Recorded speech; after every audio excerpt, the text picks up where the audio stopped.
Hey guys, welcome back to our YouTube channel Login Aid. And in today's video, I'm going to guide you through how to add power button to Samsung navigation bar.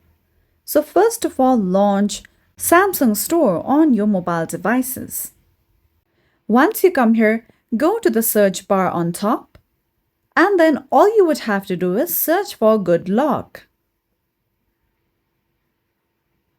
Make sure that you install Good Lock application. Then simply tap and launch the app.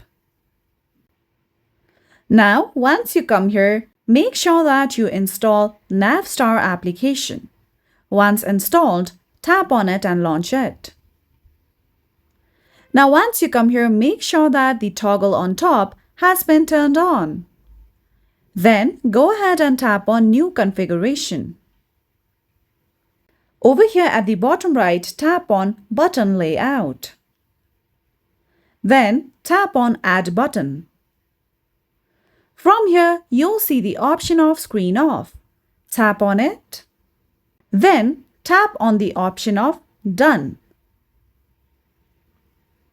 And then tap on the option of Save. And with that, you will be able to add power button to your navigation bar.